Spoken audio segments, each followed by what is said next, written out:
여러분 안녕하세요. 알기 쉬운 성경 강해 시간입니다. 오늘은 창세기 12장 10절로 20절까지를 봉독하고 신앙의 위기, 이러한 제목으로 말씀을 드리도록 하겠습니다. 먼저 성경 말씀을 봉독합니다. 창세기 12장 10절부터 마지막 절 20절까지를 제가 봉독합니다. 성경 가지신 분은 저와 함께 말씀을 천천히 봉독하시기 바랍니다.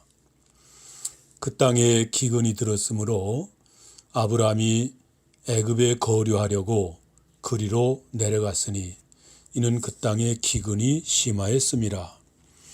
그가 애굽에 가까이 이르렀을 때에 그의 아내 사라에게 말하되 내가 알기에 그대는 아리따운 여인이라. 애굽 사람이 그대를 볼 때에 이르기를 이는 그의 아내라 하여 나는 죽이고 그대는 살리리니 원하건대 그대는 나의 누이라 하라. 그러면 내가 그대로 말미암아 안전하고 내 목숨이 그대로 말미암아 보존되리라 하니라.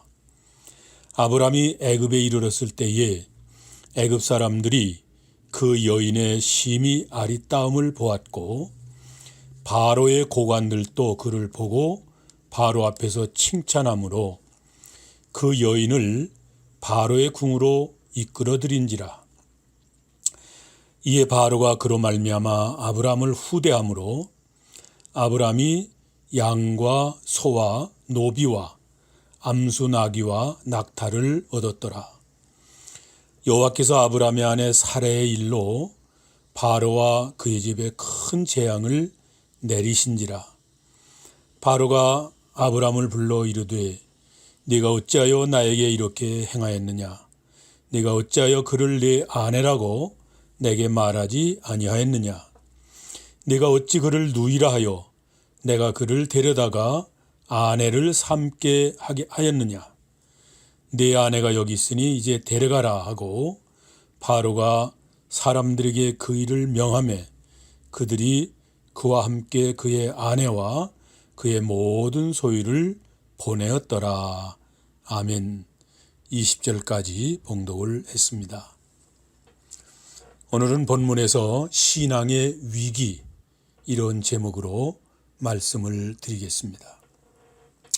우리가 신앙생활을 하다 보면 항상 좋은 일만 있는 것이 아닙니다.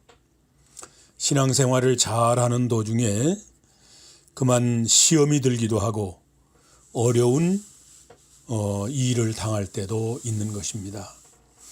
아브라함, 믿음의 조상인 아브라함도 하나님의 명령을 잘 순종해서 본토 친척 아비집을 떠나서 하나님의 말씀을 따라서 가나안까지 왔건만 그에게 큰 위기가 닥쳤습니다.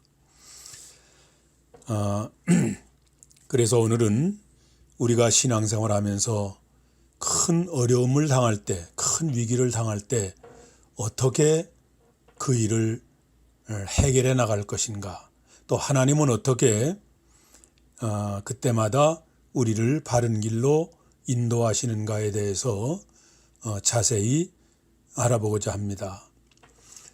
우리 지난 시간에 배웠듯이 아브라함은 하나님의 부르심을 받고 본토와 친척과 아비집을 떠났습니다. 하나님이 아브라함에게 너는 본토 친척 아비집을 떠나서 내가 네게 지시하는 땅으로 가라 그랬었잖아요. 그래서 아브라함은 그 하나님의 말씀을 그대로 순종을 했어요. 그때 아브라함의 나이가 75세였습니다. 그 75세 된 나이에 새로운 결단을 하기라는 것은 그렇게 쉬운 일이 아닙니다. 그러나 아브라함은 하나님의 말씀을 따라서 과감하게 정든 고향 산천을 버렸습니다. 본토와 친척과 아버지의 집을 떠나서 하나님의 말씀을 따라서 먼 길을 출발을 했습니다. 그래서 마침내 이 가나안 땅까지 이르게 되었습니다. 그 갈대아 우르를 떠나서 이제 가나안, 지금으로 말하면 터키, 아브라함의 원 고향이 지금으로 말하면 터키예요. 터키를 떠나서 이스라엘까지 이르게 된 거지요. 먼 길을 걸어서 간 겁니다. 그래서 갈대우를 떠나서 하란을 거쳐서 가나안까지 도착을 했어요. 가나안에 도착해 보니까 거기 무슨 거주할 집이 있는 것도 아니고 무슨 살만한 그런 곳이 아니었어요. 그래서 큰 상수리 나무 밑에 이제 그 지역은 더운 지역이니까 상수리 나무 밑에 그늘진 곳에 이제 천막을 치고 거기에 기거를 하게 됐습니다. 그때 하나님께서 아브라함에게 내가 이 땅을 너와 네 자손에게 주리라 라고 하셨어요. 지난 시간에 배운 대로 12장 7절이지요. 12장 7절에 보면 6절부터 보겠습니다. 아브라함이 그 땅을 지나 세겜 땅 모래 상수리 나무에 이르니 그때에 가나안 사람이 그 땅에 거주하였더라. 7절입니다. 여호와께서 아브라함에게 나타나 이르시되 내가 이 땅을 네 자손에게 주리라 하신지라. 자기에게 나타나신 여호와께 그가 그곳에서 제단을 쌓고 그랬죠. 아무것도 없는 거예요. 허허벌판이에요. 큰 상수리 나무 하나 아래다가 천막을 치고 이제 그늘진 곳에 천막을 치고 거기서 이제 하나님 앞에 감사 예배를 드리고 이제 그 땅에 살기 시작을 했습니다. 말하자면 이제 본토 친척 아비집을 떠나서 정든 고향 땅을 떠나서 낯선 타향에 와서 이제 기거하게 된 거예요. 그래서 가나안 땅에 첫 정착을 하게 됐습니다. 그런데 하나님께서 아브라함에게 복을 주시기로 약속하셨잖아요. 그런데 이 하나님의 말씀을 따라 가나안 땅까지 왔건만 그 아브라함이 도착하던 그 해에 큰 흉년이 들었어요. 흉년이 들어서 먹고 살기가 어렵게 됐습니다.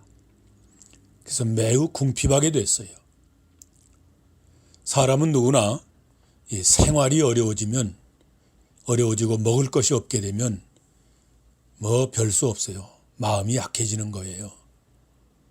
사람이 아무리 큰 소리치고 기골이 장대하고 그런 대장부라도 벌써 먹을 것이 없고 며칠 굶고 해보세요.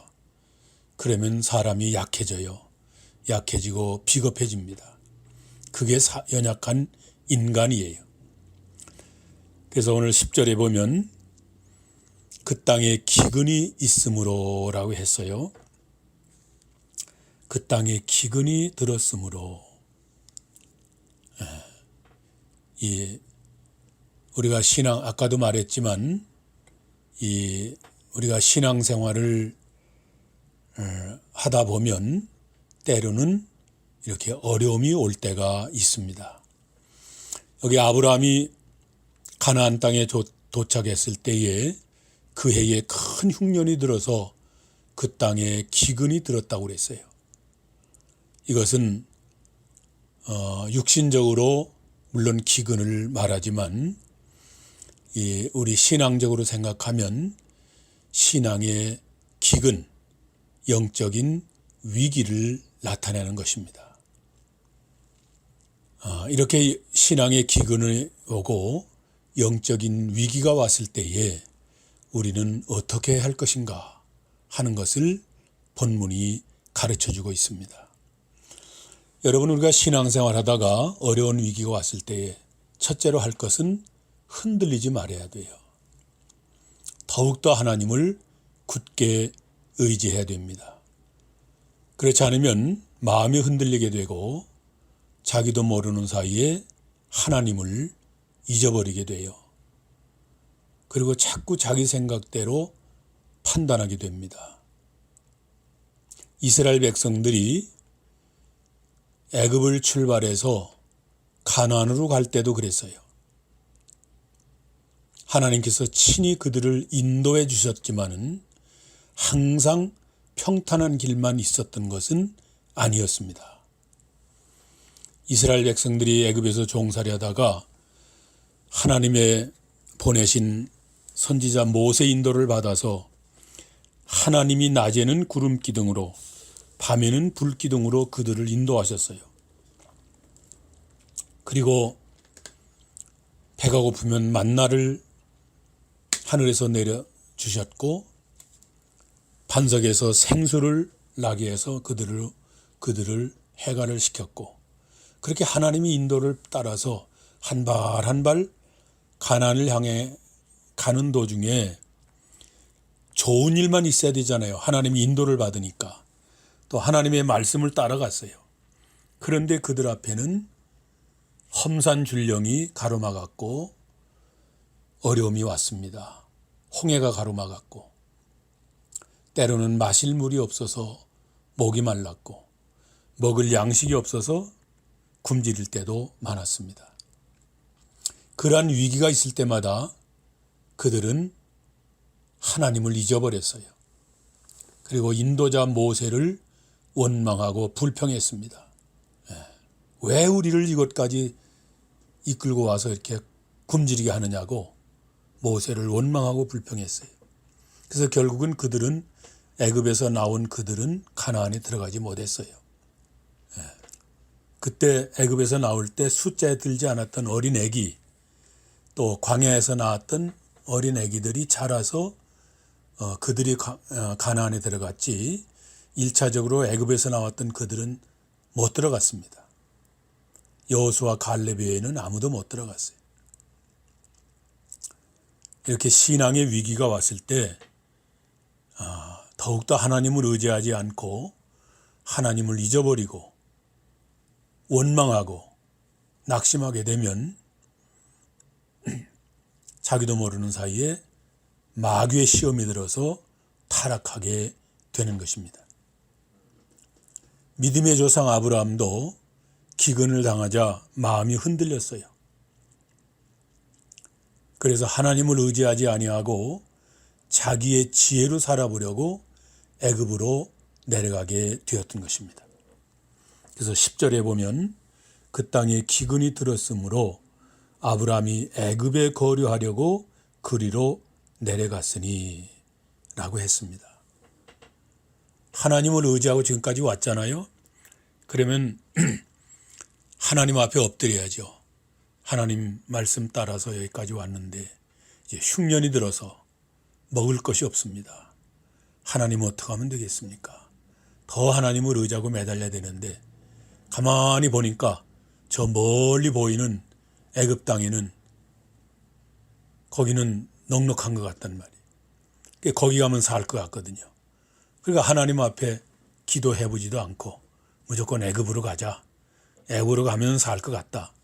자기 생각대로 자기 지혜로 살아보려고 애굽으로 갔던 거예요. 이것이 아브라함의 실패의 원인이 되었습니다. 하나님을 의지하지 않은 성도가 하나님을 의지하지 않고 자기 힘으로 살려고 하면 마음에 두려움이 생기게 됩니다. 아브라함이 순간적으로 자기 힘으로 살아보려고 하다가 마음에 두려움이 왔어요. 애굽에 가면 살 건 같긴 한데 가면은 그 애굽 사람들이 자기를 죽이고 자기 아내를 뺏어가지 않을까 하는 걱정이 생겼어요. 그래서 아브라함이 자기 아내에게 이렇게 말합니다. 12절에 보면 애굽 사람이 그대를 볼 때에 11절부터 봅니다. 그가 애굽에 가까이 이르렀을 때에 그의 아내 사라에게 말하되 내가 알기에 그대는 아리따운 여인이라. 애굽 사람들이 그대를 볼 때에 이르기를 이는 그의 아내라 하여 나는 죽이고 그대는 살리리니. 그런 걱정이 생긴 거예요. 자기 아내를 보니까 이쁘거든요. 근데 애굽 사람들이 자기는 죽이고 그 아내를 뺏어가기 위해서 자기를 죽일 것 같은 그런 두려움이 왔어요. 그러나 이제 자기 아내 사라와 서로 의논을 합니다. 당신은 참 아름다운 여인이요. 그러니 애굽에 내려가면 사람들이 나를 죽이고 당신을 뺏어갈 것이 분명하니까 애굽에 내려가거든 우리 부부라고 하지 말고 우리 남매라고 합시다. 나를 오빠라고 하고 애굽에 가서는 절대 나보고 여보 뭐 당신 그런 소리 하지 말고 오빠 오빠 그러세요. 그리고 나는 당신을 여동생이라고 할 거니까 그리고 애굽에 있는 동안에 그렇게 하고 삽시다. 애굽 사람들 속이고 삽시다. 그렇게 둘이 짠 거예요. 13절이에요. 원하건대 그대는 나의 누이라 하라. 그러면 내가 그대로 말미암아 안전하고 내 목숨이 그대로 말미암아 보전되리라 하니라. 그래 이제 그렇게 둘이 짜고 애굽으로 내려갔습니다. 14절 봅니다. 아브라함이 애굽에 이르렀을 때에 애굽 사람들이 그 여인의 심히 아리따움을 보았고 바로의 고관들도 그를 보고 바로 앞에서 칭찬함으로 그 여인을 바로의 궁으로 이끌어 들인지라. 그 아브라함의 아내 사레가 매우 이뻤던 모양이에요. 뭐 이쁘면 얼마나 이뻤겠어요. 나이가 60이 넘었는데 그래도 상당히 미모가 있었던 모양이에요.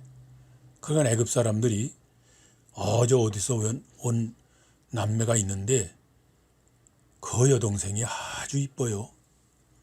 그런 소문이 퍼졌고 애굽의 고관들도 그 사례를 보니까 정말 이쁘거든요. 그러니까 왕궁에까지 가서 그런 얘기를 서로 하다 보니까 왕의 귀에도 들어갔어요.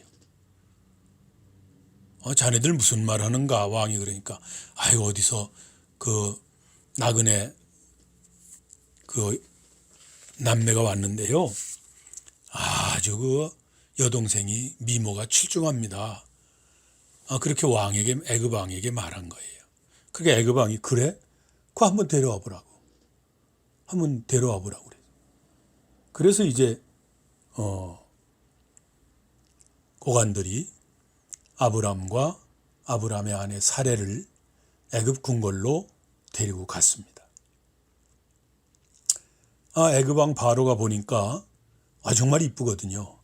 그러니까 내가 자네 여동생을 내가 아내로 삼아야 되겠네.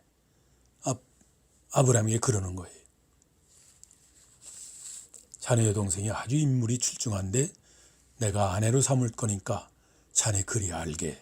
그러니까 아브람이 뭐라고 하겠어요. 이미 여동생이라고 하기로 다 했기 때문에 아니옵니다. 저 여자는 제 아내입니다. 그러지 못하고 왕이시여 감사합니다. 그러지 않았겠어요? 제 여동생을 아내로 삼아 주신다니 참 황공무지로소이다. 그랬을 거란 말이에요. 그러면서 그 아브라함의 마음이 얼마나 괴로웠겠어요.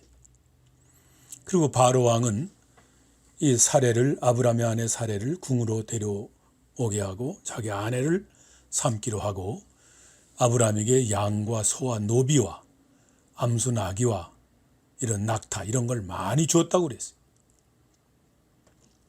14절부터 봅니다. 아브라함이 애굽에 있을 때에 16절 이에 바로가 그로 말미암아 아브라함을 후대함으로 아브라함이 양과 소와 노비와 암수 나귀와 낙타를 얻었더라. 참 기가 막힌 일이 벌어진 겁니다. 아브라함은 자기의 지혜로 살 길을 찾아서 애굽으로 내려왔건만 사랑하는 아내를 절지에 빼앗기고 아주 참 말 못할 그런 어처구니없는 상황이 되고 말았습니다. 하나님의 명령을 따라서 담대하게 믿음으로 나왔지만 생활의 위기 앞에서 믿음이 약해졌어요. 그는 그와 함께 동행하시는 하나님을 순간적으로 잊어버렸습니다. 그리고 자기의 지혜로 문제를 해결해 보려고 애굽으로 내려갔다가 사랑하는 아내를 빼앗기는 어처구니 없는 상황이 되어버리고 말았던 것입니다. 우리가 처음에 시작할 때는 믿음으로 시작했다가 이제 어려움이 오면 사람이 나약해지기 쉬워요. 그러므로 신앙의 어려움이 올 때에 우리가 흔들리지 않는 것이 가장 중요합니다. 이제 아브라함은 큰 부자가 됐어요. 왕의 처남이 됐으니까 왕이 많은 노비도 주고 재산을 많이 줘서 큰 부자가 됐지만 가장 사랑하는 가장 소중한 아내를 빼앗기고 말았습니다. 그런데 하나님께서 그 아브라함을 외면하지 않으셨습니다.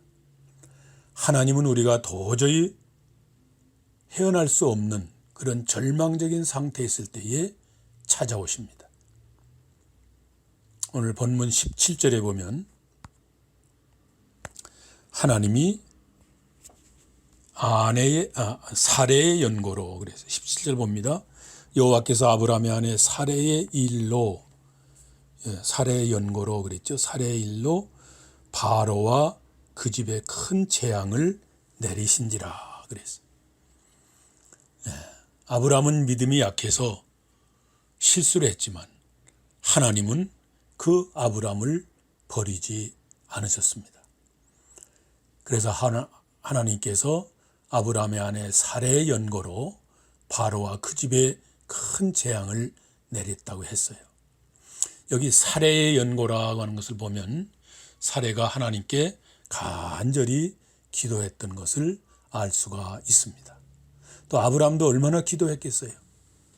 절제 왕의 처남이 돼서 큰 거부가 됐지만 이 사랑하는 아내를 빼앗겼으니 더군다나 자기가 거짓말로 해가지고 빼앗겼으니 이젠 말도 못하고 얼마나 가슴을 치고 하나님 앞에 회개하면서 아브라함도 많이 기도했을 것이고 사레도 많이 기도했을 겁니다.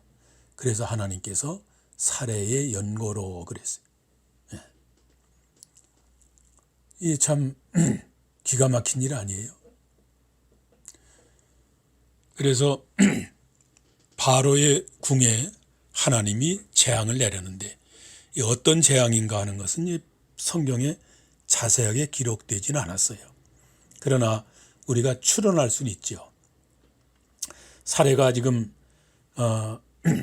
왕을 모시기 위해서 실버 단장을 하고 지금 사레 후궁의 방에서 기다리고 있는데 이제 왕이 그 사레를 찾아서 올 거 아니에요.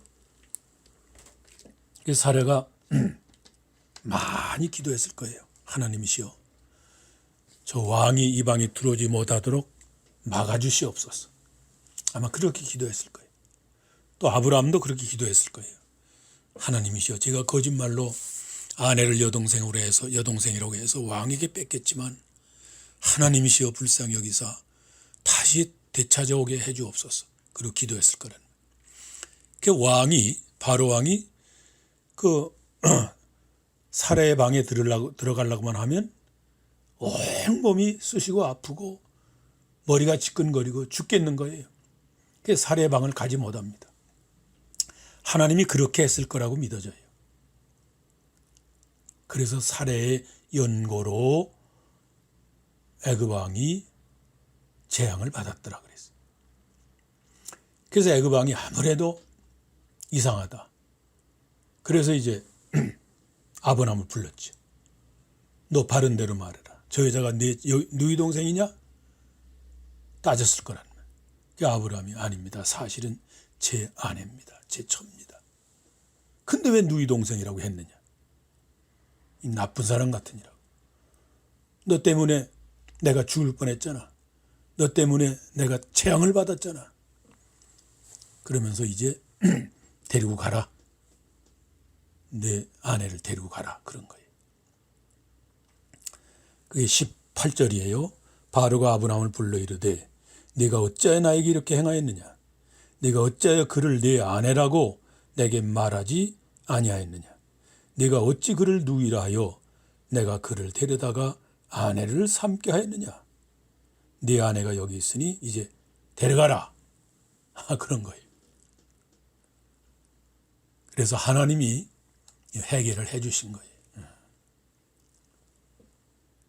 아브라함이 하나님을 의지하지 않고 자기 지혜로 살려고 하다가 결국은 아내를 빼앗길 뻔했고 이방 왕에게 무서운 책망을 받는 그런 일이 일어났습니다. 오늘날도 성도가 하나님의 명령을 어기고 자기 꾀로 살려고 하면 불신자들에게 책망을 받습니다. 요나도 그랬죠. 요나서 1장 6절에 보면 요나가 하나님의 명령을 거역하고 다시스로 가는 배를 타고 가다가 맨 배 밑층에 잠이 들었어요. 그때 풍랑이 일어났고 선장이 요나를 깨우면서 자는 자여 어찌미뇨 일어나 네 하나님께 구하라. 그리고 무서운 책망을 했어요. 그리고 이제 바로 왕은 자기 백성들에게 저 여인은 아브라함의 아내다. 그러므로 아무도 저 여인을 함부로 하지 말아라. 그러고서 명령을 내렸어요. 그래서 아브라함은 모든 소유를 이제 이끌고 다시 애굽을 떠나서 가나안으로 돌아오게 됐습니다.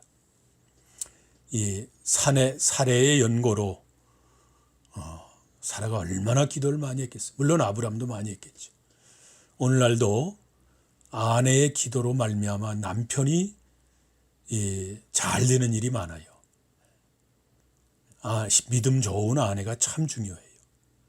아내의 기도로 말미암아 남편이 회사에서 인정을 받고 사업도 잘 되고 가정이 평안하고 자녀들이 잘 되는 그런 일이 많습니다. 아내의 기도 역할이 큰 거예요. 그리고 남편은 믿음 좋은 아내 만나는 것이 큰 복입니다. 또 아내는 믿음이 좋은 남편과 함께 사는 것이 큰 축복이에요. 그래서 오늘은 신앙의 위기가 왔을 때 하나님이 우리를 어떻게 인도하시는가 하는 것에 대해서 말씀을 드렸습니다. 오늘 여기까지 하겠습니다. 여러분 다음 시간까지 안녕히 계세요.